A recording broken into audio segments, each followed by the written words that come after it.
እግዚአብሔር እኮ ዓለምን ባይፈጥር ኖሮ ይሻል ነበረ። እውነታስ ይሄ ማለት ምን ማለት ነው? እንዲህ ብሎ የሚያስብ ሰው ካለ እኔ እግዚአብሔር ልሁን እንደማለት ነው የሚሆነው። የሚሻል ስለሆነ ነው አይደል የፈጠረው? የተሻለው መፍጠር ስለሆነ ፈጥሯል አይደል? መልሱ። ባይፈጥር ይሻል ነበረ ማለት መሻል የሚለው ቃል በዛ በተናጋሪው ሰውዬና በእግዚአብሔር ሲታይ እግዚአብሔር ስሁት ነው ማለት ነው በሰውየው አውድ አይደል? ሰውየው ትክክል የሚሆንና እግዚአብሔር ትክክል ማይሆን ከሆነ ስለዚህ እግዚአብሔርን መተካት ፈልጓል ማለት ነው የሚናገረው። እንዲህ ያለ ከሆነ ራሱን ጣዖት ማድረግ ፈልጓል ማለት ነው። እግዚአብሔር ይቅር ይበለው። ለእግዚአብሔር የሚሳነው ነገር አለ? አሁን ሌላ ደግሞ እንድትመልሱ ፈልገው የሚሳነው አለ? የሚሳነው ከሌለ እግዚአብሔር ሰው ሆነ ማለት ለምን ያስጨንቃል? አይሆንም ብለው የሚያስቡ ከሆነ እግዚአብሔር የሚሳነው ነገር የለም፣ ግን አንድ ነገር ይሳነዋል። ምንድነው እሱ? ሰው መሆን ይሳነዋል ማለት ነው። ሰው መሆን የሚሳነው ከሆነ ደግሞ እግዚአብሔር በካህሊነቱ ላይ ጥርጣሬ ኳስችን ማርክ አለበት ማለት ነው። እግዚአብሔር ካህሌ ሁሉ ነው፣ ግን አንድ ነገር አይችልም እንደማለት ነው። አንድ ነገር የማይችል ከሆነ ሁሉን ይችላል ደግሞ ሊባል አይችልም። ሰዎች የሚናገሩትን ነው የምናገረው። አምላክ ሰው ሆነ የሚለው አያስሄድም። እንዴት አምላክ ሰው ይሆናል? ይሄ ትክክል አይደለም፣ አንቀበልም። ዝም ብለው ተረታ ተረት ነው።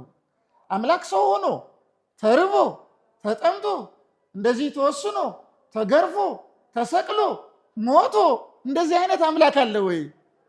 እንዲህ አይነት አምላክ ሊኖር አይችልም የሚለውን ሐሳብ መነሻ አድርገው አምላክ ሰው ሆነ ማለት በሰው ያሉ ግዳጆች በሙሉ በአምላክ ባህሪ ላይ ሄዶ ተለጠፈ። አምላክን በግድም ይራብ፣ በግድም ይጠማ፣ በግድም ያዝን፣ በግድም ያለቅስ፣ በግድም ይሞት እንዲሆን አደረገው ማለት ነው። አምላክ ደግሞ እንዲህ ሊሆን ስለማይችል ስለዚህ አምላክ ሰው ሆነ ማለት ትክክል አይደለም ይላሉ። እየሰማችሁ ነው አይደለም? ሐሳቡ የእነሱን ሐሳብ አብራርቼ በደንብ ሰምታችሁ መልሱን ሳትሰሙ እንትን እንዳትሉ ማለት ነው። በጥንቃቄ ነው የምንሰማው።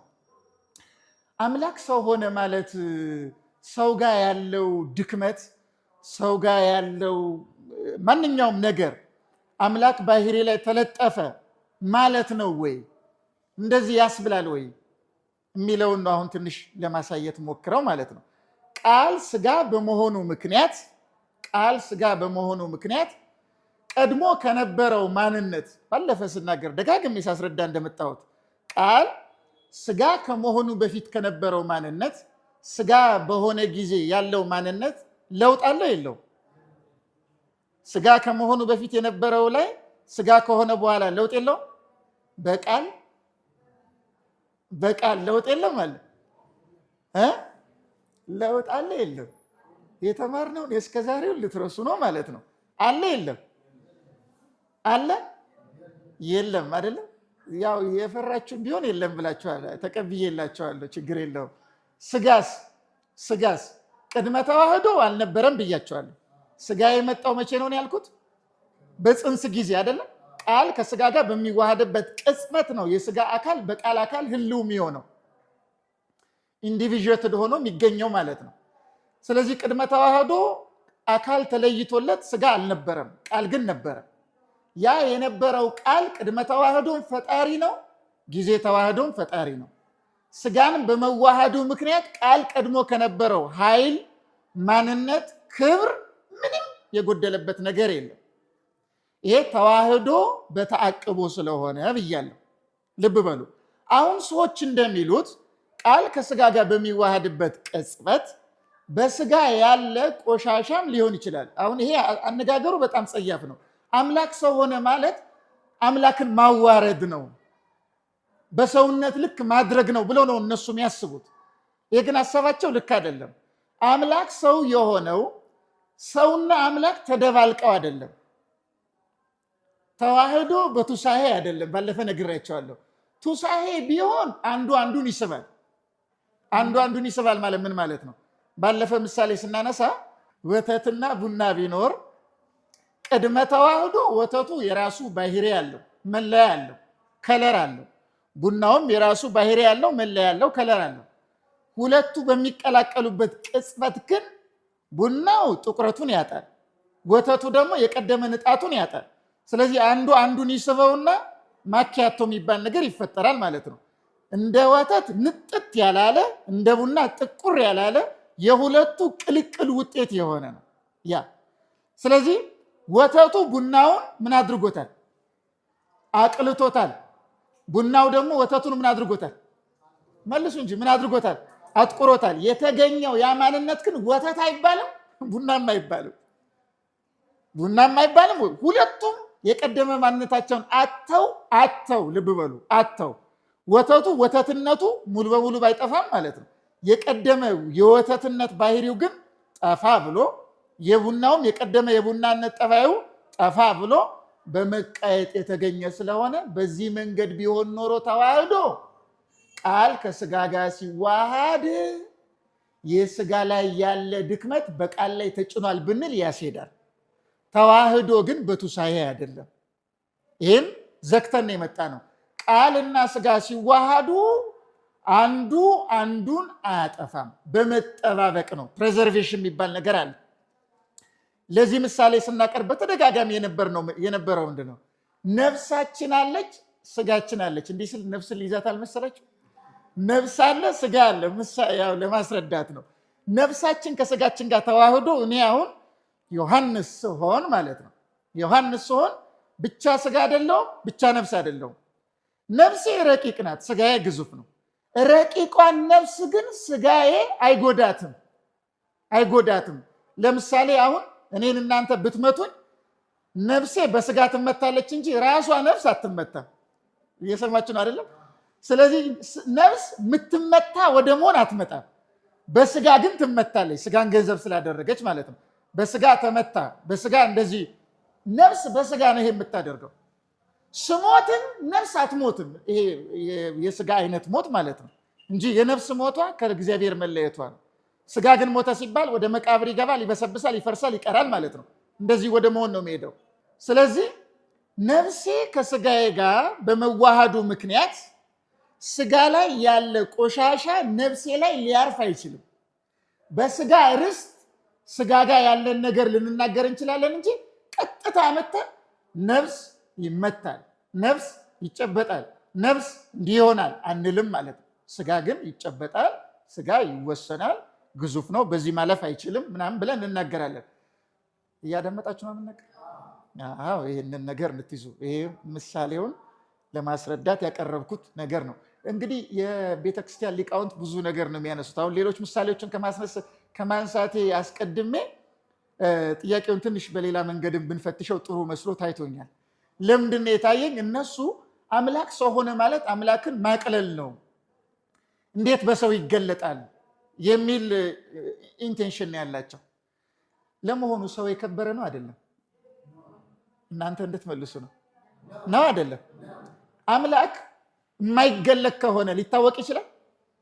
የማይገለጥ ቢሆን ይችላል ወይ? ፈዘዝ ደንዘዝ አትበሉ፣ በደንብ መልሱ። ይችላል ካልተገለጠ? እግዚአብሔር እዚህ አለ የለም? አለ የለም? የምናውቀው ታዲያ እዚህ ጋር እግዚአብሔር መኖሩን ተገልጦ ነው። እዚህ ጋር አሁን እዚህ ጋር እግዚአብሔር አለ፣ ግን መኖሩን ስለምናምን እንጂ ተገልጦ አይደለም። እዚህ ጋር ይኸው እያየነው ነው ምናምን ብለን አይደለም። ሃይማኖት ሪቪልድ ነው። ሃይማኖታችን የሚባለው ሪቪሌሽን አለው፣ መገለጥ አለው። ሃይማኖት የተገለጠ ነው፣ እግዚአብሔር የገለጠው ነው። መገለጥ የሚያስፈልገው ለምንድን ነው ጥያቄው። መገለጥ የሚያስፈልገው እግዚአብሔር እንድንረዳ ነው። እግዚአብሔር ካልተገለጠ ልንረዳው አንችልም። ስለዚህ እግዚአብሔር መገለጡ እንድንረዳው ግድ ነው አይደለም? አትመልሱም? ወደዚህ እኮ ሀሳብ እንድትመጡልኝ እኮ ነው ገፋ ያደረግኩት። እግዚአብሔር እንድንረዳው መገለጡ ግድ ነው አይደለም? ግድ ነው አይደል? ባይገለጥስ? ለምሳሌ ስነ ፍጥረትን ገልጧል። በስነ ፍጥረቱ እግዚአብሔር ማወቅ እንችላለን አንችልም? እንችላለን አይደለም? ጥሩ። እግዚአብሔር ራሱን ባይገልጥ፣ ለምሳሌ በመጽሐፍ ተጽፏል ስለ እግዚአብሔር በመጽሐፍ ቅዱስ አይደለም? አልተጻፈም? ባይገለጥ ይጻፋል ወይ? ሙሴ እግዚአብሔር ካልገለጠለት በምን ሊጽፍ ይችላል? የሚጽፈው ራሱ እኮ በእግዚአብሔር ቋንቋ እኮ አይደለም፣ በሙሴ ቋንቋ ነው። ያ ራሱ እግዚአብሔር ራሱን ለሙሴ የገለጠበት መንገድና ሙሴ የተገለጠውን እውነት የጻፈበት መንገድ ነው። እያደመጣችሁ ነው አይደለም? ስለዚህ መወሰን የሚባል ነገር አለ። እግዚአብሔር መገለጥ አለበት። ካልተገለጠ አንረዳውም። ማንም ሊያውቀው አይችልም በባህሪው ከሆነ። እግዚአብሔርም በባህሪው የሚያውቀው ራሱ እግዚአብሔር ብቻ ነው። ስለዚህ እግዚአብሔርን ለመረዳት እግዚአብሔር መገለጥ የሚኖርበት ከሆነ እግዚአብሔር በምን ቢገለጥ ነው የበለጠ እንደውም ጥሩ ደስ ያሰኛል ተስማሚ ነው ሊያሰኝ የሚችለው የሚል ጥያቄ ነው የምጠይቀው። ይህንን ለምንድን ነው የምጠይቀው? እግዚአብሔር የሰውን ስጋ ለብሶ መገለጡ ትክክልና አግባብ አይደለም ብለው የሚያስቡ ሰዎች እግዚአብሔር መገለጥ የለበትም ብለው የሚያምኑ ይሆናሉ። እግዚአብሔር መገለጥ የለበትም ብለው የሚያምኑ ከሆነ እግዚአብሔርን ሰዎች ማወቅ የለባቸውም ብለው የሚያምኑ ናቸው ማለት ነው። እግዚአብሔር ደግሞ እንድናውቀው እንድንረዳው ይፈልጋል ማለት ነው። እንድናውቀው እንድንረዳው የሚፈልግ ከሆነ እግዚአብሔር ከሁሉ በበለጠ ፍጥረት ላይ ቢገለጥ ለእግዚአብሔር እንደው ወረደ ተገቢ አይደለም ምናምን ሊባል ይችላል? መገለጡ የማይቀር ነው። ልብ በሉ። እግዚአብሔር ሰው መሆኑ ለሱ ዝቅ ማለት ነው፣ የታወቀ ነው። የሚመጥነው ነገር አይደለም።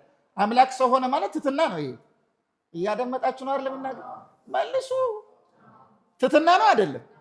ይስማማዋል? ለአምላክ ሰው መሆን ይስማማዋል ወይ? ይመጥነዋል? እሺ ልሁን ብሎ ግን ሆኗል አይደለም? የሚያመለክተው ይሄ ምንድን ነው? ትትናውን ነው አይደለም? ትትናውን ነው አይደለም? ስለዚህ ከፍጥረት ሁሉ ደግሞ ሰው የሚበልጥ ከሆነ እግዚአብሔር ደግሞ የግድ መገለጥ ካለበት ካልተገለጠ ማንረዳው ከሆነ ስለዚህ በከበረው ፍጥረት መገለጡ አግባብ ነው አይደለም? ነው አይደለም? ጥሩ። አግባብ ከሆነ በሰው ለምን ተገለጠ ለምን ይባላል? ይህን ጥያቄ የሚጠይቁ ሰዎች እግዚአብሔርን ሰዎች ማወቅ የለባቸውም እያሉ ነው ማለት ነው። አንድ አሁን ሌላ ነገር ሊጨምርላችሁ። ሰው የከበረ ነው። በከበረ ፍጥረት እግዚአብሔር መገለጡ ለምን እንዴት ይገለጣል ሊያሰኘው አይችልም፣ ካልተገለጠ ልናውቀው ስለማንችል የሚለውን አውድ ይዘን ሀሳባቸው ሰው መሆኑ ተገቢ ነው፣ ሰው መሆን የለበትም፣ ሰው ሆነ ማለት ለእግዚአብሔር ትክክል አይደለም ከሚለው ይልቅ ሰው ሆነ የሚለው አግባብና ትክክል ሊሆን ይችላል። አሁንም ሌላ ጥያቄ ልጠይቃቸው። አሁን በደንብ እየሰማችሁ ነው አይደል የምናገረው? እግዚአብሔር ዓለምን ፈጥሯል አልፈጠረም? ባይፈጥርስ? እግዚአብሔር እኮ ዓለምን ባይፈጥር ኖሮ ይሻል ነበረ። እውነት ሐሰት? ይሄ ማለት ምን ማለት ነው? እንዲህ ብሎ የሚያስብ ሰው ካለ እኔ እግዚአብሔር ልሁን እንደማለት ነው የሚሆነው። የሚሻል ስለሆነ ነው አይደል የፈጠረው? ነው አይደለም? ነው እግዚአብሔር የሆነ ጊዜ የሚያስተካክለው አለ። የተሻለው መፍጠር ስለሆነ ፈጥሯል አይደል? መልሱ። ባይፈጥር ይሻል ነበረ ማለት መሻል የሚለው ቃል በዛ በተናጋሪው ሰውዬና በእግዚአብሔር ሲታይ እግዚአብሔር ስሁት ነው ማለት ነው በሰውየው አውድ አይደለም? ሰውየው ትክክል የሚሆንና እግዚአብሔር ትክክል ማይሆን ከሆነ ስለዚህ እግዚአብሔርን መተካት ፈልጓል ማለት ነው የሚናገረው። እንዲህ ያለ ከሆነ ራሱን ጣዖት ማድረግ ፈልጓል ማለት ነው። እግዚአብሔር ይቅር ይበለው። አሜን አትሉ? ከዚህ ሀሳብ ማለት ነው። እሺ አሁን ይሄ የሰውየውን አገላለጽ እንትን ለማለት ነው እንደዚህ ያደረኩት። አሁን ሌላ ጥያቄ ደግሞ ልጠይቅ። ለእግዚአብሔር የሚሳነው ነገር አለ? አሁን ሌላ ደግሞ እንድትመልሱ ፈልገው። የሚሳነው አለ? የሚሳነው ከሌለ እግዚአብሔር ሰው ሆነ ማለት ለምን ያስጨንቃል? አይሆንም ብለው የሚያስቡ ከሆነ እግዚአብሔር የሚሳነው ነገር የለም፣ ግን አንድ ነገር ይሳነዋል። ምንድነው እሱ? ሰው መሆን ይሳነዋል ማለት ነው። ሰው መሆን የሚሳነው ከሆነ ደግሞ እግዚአብሔር በካህሊነቱ ላይ ጥርጣሬ ኳስችን ማርክ አለበት ማለት ነው። እግዚአብሔር ካህሌ ሁሉ ነው፣ ግን አንድ ነገር አይችልም እንደማለት ነው። አንድ ነገር የማይችል ከሆነ ሁሉን ይችላል ደግሞ ሊባል አይችልም። ስለዚህ የማይችል ሲሆን የሚችል፣ የሚችል ሲሆን የማይችል እግዚአብሔር ሊኖር አይችልም። እግዚአብሔር የማይችለው ነገር አለ ወይ? ከሌለ እግዚአብሔር ሰው ሆነ ማለት ለእግዚአብሔር ይቻለዋል ማለት ነው። ይቻለዋል ማለት ነው። እነዚህን እንድትይዙ ነው። ለምን እነዛ ሰዎች እግዚአብሔር ሰው ሆነ ምንል ከሆነ ሰው ጋር ያለ ጉድለት የግዴታ ሊኖርበት ይገባል እያሉ ነው። እግዚአብሔር ሰው ጋር ያለ ጉድለት ሳይኖርበት ሰው መሆን የማይችል ከሆነ በቻህሊነቱ ላይ ጥያቄ ያለበት ማለት ነው። ሀሳቡ ግልጽ ከሆነ እግዚአብሔር ሰው ጋር ያለ ማንኛውም ጉድለት እሱ ላይ ግዳጅ ሆኖ ሳይመጣበት ሰው መሆን ይችላል ቻል ስለሆነ ይህንን ጉዳይ ልባላችሁልኝ። ይህንን አሁን ደግሞ ሌላ ልቀጥል። እንደዚህ ብለው ይቀጥላሉ። አብሉናሪዎስ የተባለ መናፍቅ አለና የእሱ ተከታዮች ኤጲፋኒዎስ በነበረበት ጊዜ እግዚአብሔር ሰው ሆኗል ብለን የምንል ከሆነ በሰው ያሉ ግዳጆችን ሁሉ የሚቀበል ስለሆነ ስለዚህ በግዴታ ይራባል፣ በግዴታ ይጠማል፣ በግዴታ ይቸገራል። እንደዚህ ብቻ አይደለም። ይሄ ብቻ ሳይሆን በግዴታ ቃሉን ለመናገር እንትን ብሎኝ እኮ ነው። አንበሳ መደብ ታውቃላችሁ? ሽንት ቤት ማለት ነው። ለሌላ ጊዜ ያዙት። አንበሳ መደብ ማለት ሽንት ቤት ማለት ነው በእኛ አውድ ማለት ነው። እና እንዲህ ብለው ይናገራሉ። ስለዚህ አንበሳ መደብ እንደውም አንዳንድ ጊዜ የፍቅር ቤት ሁሉ ትባላለች። ብዙ ነገር ነው የምታስወግደው ማለት ነው። እና ይሄ አሁን እኛ ያለንበት ነው። እኛ ከዚህ ውጭ ሆነን መኖር አንችልም። አሁን ግን አዳም በገነት እያለ እንዲሆን ነበረ ወይ ብለን ብንጠይቅ እርግጥ አዳም የነበረበት ቦታ ሄዶ ኑሮ ማረጋገጥ ስለሚጠበቅብል አሹርድሊ አዳም በገነት እያለ ይመስላችኋል? ሽንት ቤት እንደዚህ እንቶ እሱን ከዳግም ምጽአት በኋላ ይኖራል እንደዚህ አይነት ነገር? ከዳግም ምጽአት የአዳምን እንቶ ልተውላችሁ ብዬ ነው። እሺ ትቼላችሁ ነው። ከዳግም ምጽአት በኋላ ግን እኛ ሰዎች ነን አይደለም? ከምጽአት በኋላ ምን እንሆናለን? አውሬ፣ መልአክ፣ ምንድነው የምንሆነው? ከምጽአት በኋላ ከትንሣኤ በኋላ ምንድነው የምንሆነው? ሰብዕናችን ይጠፋል? አትመልሱም። ጮክ ብላችሁ ይጠፋል ወይ ሰብዕናችን? አይጠፋም ማለት ግን ከምጽአት በኋላ ሽንት ቤት ምናምን የሚባል ነገር ይኖራል? መራብ መጠማት ይኖራል? ስለዚህ እነዚህ ነገሮች የሉበትም ብንል ሰው አልሆነም ማለት ነው። የግዴታ ሰው መሆን ማለት የግዴታ እዚህ መሄድ ማለት ነው ብሎ ማን የለካው ነው? መጀመሪያ ማን የለካው? ቅዱስ ኤጲፋኒዎስ ምሳሌ ያመጣል። ለዚህ ለምሳሌ ምን አይነት ምሳሌዎችን ያመጣል መሰላችሁ? እስራኤል ከግብፅ ባርነት ሲወጡ በምድረ በዳ ለ40 ዘመን ማለት በምድረ በዳ ከግብፅ ወጥተው ወደ ከነዓን ባደረጉት ጉዞ ማለት በዚያ ሲሄዱ ፀጉራቸው አላደገም፣ ጥፍራቸውም አላደገም፣ እዛው እንዳለ ነው። እግዚአብሔር እስራኤል በምድረ በዳ እያሉ ፀጉራቸውና ጥፍራቸው እንዳያድግ አድርጓል። ስለዚህ ፀጉራቸውና ጥፍራቸው እንዳያድግ ስላደረገ ሰብዕናቸው ጠፋ ማለት ነው። ኤጲፋኒዎስ ነው የሚጠይቀው። እንግዲህ ጠፋ ማለት ነው ይልና ሊሆን አይችልም። እሱ ብቻ አይደለም፣ የለበሱት ልብስ እንኳን እንዳያረጅ አድርጓል። እግዚአብሔር ይችላል። እሱ ብቻ አይደለም፣ ሲና ተራራ ላይ ደግሞ የምናስታውሰው ነው። ሙሴ ከእግዚአብሔር ጋር ተነጋግሮ በተመሰጠ ጊዜ 40 ቀን 40 ሌሊት ምግብ ሳይበላ ቆይቷል። አልቆየም? ቆይቷል። መጽሐፍ ቅዱስ የሚናገረውን ቆይቷል አይደለም? ስለዚህ ለሰው 40 ቀን ምግብ ሳይበሉ ውሃ ሳይጠጡ መቆየት ይቻላል? ለኛ ይቻላችኋል? የሚተብት ካለ ቼክ ማድረግ ነው። ይቻላል ብሎ የሚሞክር ካለ ማለት ነው። አይቻልም፣ አይቻልም። አለመብላቱ ግን ሙሴን ባልበላበት ጊዜ በ40 ቀኑ ሰው አልነበረም ግን አያሰኘውም ማለት ነው። ታዲያ ለፍጡር እንኳን ይሄን ማድረግ የቻለ አምላክ ፍጡርን እንዲህ ካደረገ እንዴት ነው ለሱ አንዳንድ ሰብአዊ ጉዳዮች ቀሩ ቢባል ምንድነው ድንቅና ብርቅም የሆነው? ይሄ ማለት ምን ማለት ነው? አሁን የአንበሳ መደብ ሄደ ምናምን የሚባለው ነገር ለክርስቶስ የሚስማማው ነገር አይደለም። ይሄ አለመሆኑ ይሄ እንዳይሆንበት መሆኑ ሰውነቱን አያስቀረውም ነው። ግን ለምንድነው ሰዎች ይሄን ጥያቄ የሚጠይቁት ነው ጥያቄው። ይሄን ጥያቄ የሚጠይቁት አምላክ ሰው አልሆነም ወደሚል ጥርጣሬ እንድንገባ ለማድረግ ነው። እዩ፣ አምላክ ሰው ከሆነ እንደዚህ ይሄን ያህል ተዋርዷል ማለት ነው፣ እንደኛ መጸዳጃ ቤት ይሄዳል ማለት ነው እያል ይሄ ነገር ሰው ሆነ ከሚለውማ አልሆነ የሚለው ያሳምናል ብለን እንድንወጣ ለማድረግ ነው። ግን ጥያቄ አሁንም ልጠይቃችሁ፣ እንደው አልሆነም እንጂ በክርስቶስ አልሆነም እንጂ አሁን እናንተ ሽንት ቤት ስትሄዱ ያሳፍራችኋል? እንደው ሽንት ቤት ልሄድ ነው በስመ አብ እያላችሁ ነው የምትሄዱ? እየሰማችሁ ነው እናገረው? ኃጢአት ልሰራ ነው የንስሐ አባታችሁ ጋር ስትይ አባቴ ወይ እንደው በቀን 3 ጊዜ እንደዚህ መጸዳጃ ቤት ሄጄ ይባላል ወይ? እንድትመልሱልኝ ነው። ይባላል? ያሳፍራል? ያ እንዲህ ሽምቅቅቅ ሲሉ አይገርምም? እንዲህ ሆነ እኮ ማለት ሲያሸማቅቅ ለአምላክ እንዲህ የሚለው ሰውዬ እኮ እያለ እኮ ነው የሚኖረው።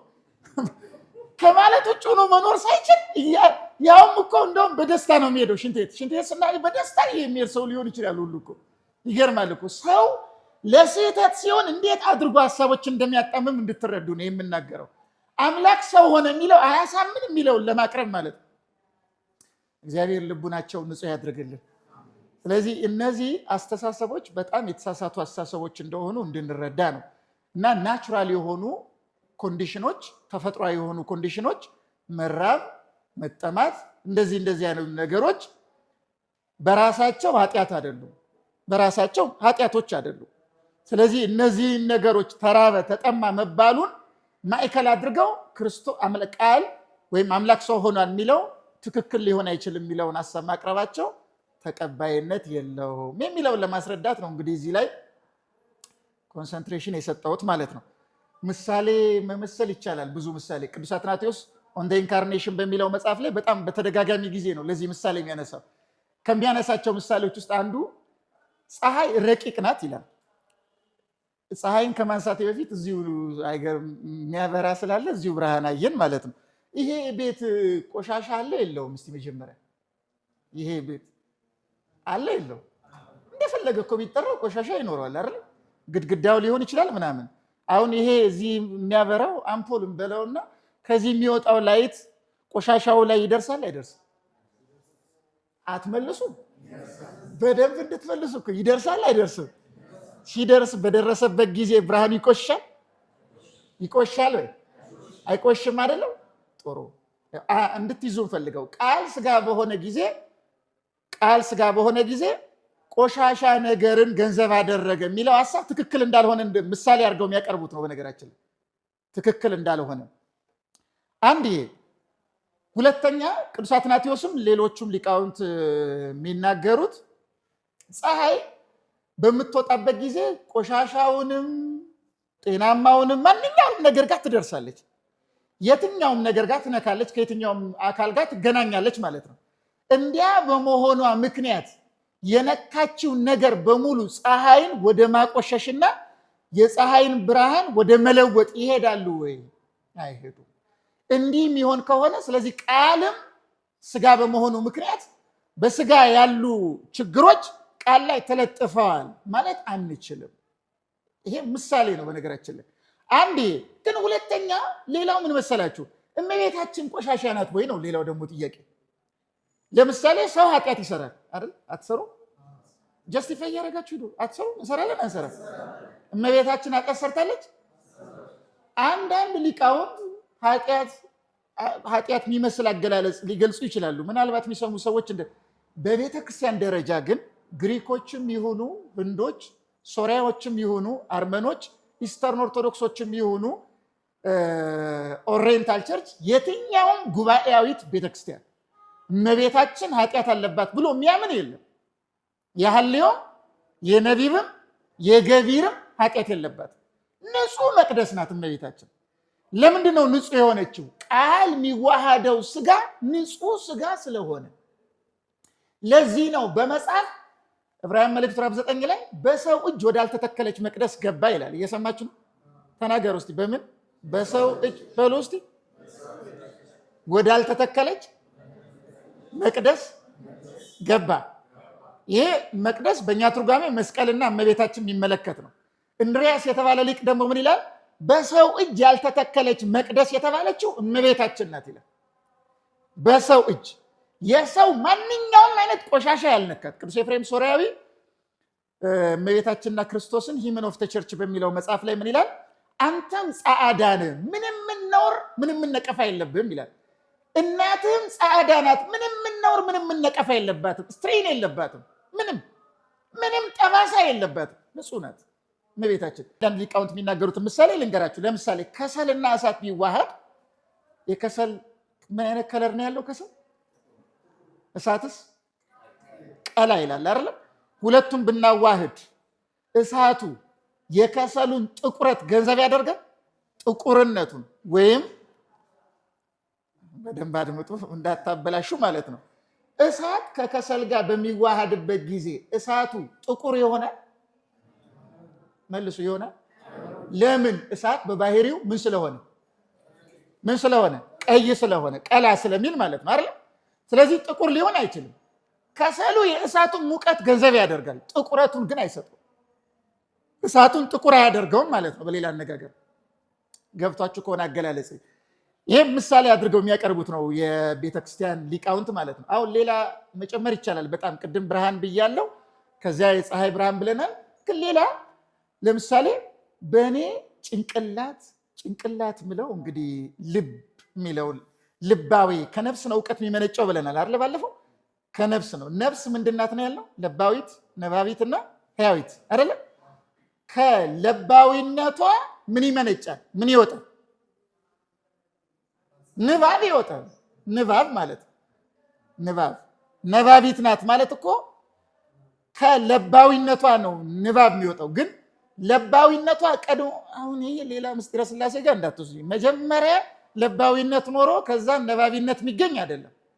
አት ሴም ታይም ነፍስ ነባቢት ናት ስንል ለባዊት ናት፣ ለባዊት ናት ስንል ነባቢት ናት። አት ሴም ታይም ልክ ይሄ ፀሐይ ስንል መጀመሪያ ክቡ፣ ከዚያ በኋላ ሙቀቱ፣ ከዚያ በኋላ ብርሃኑ ተፈጥሮ እግዚአብሔር አሁን ፀሐይን ጨርሻለሁ አብሪ ብሏት አይደለም ያበራችው ማለት ነው።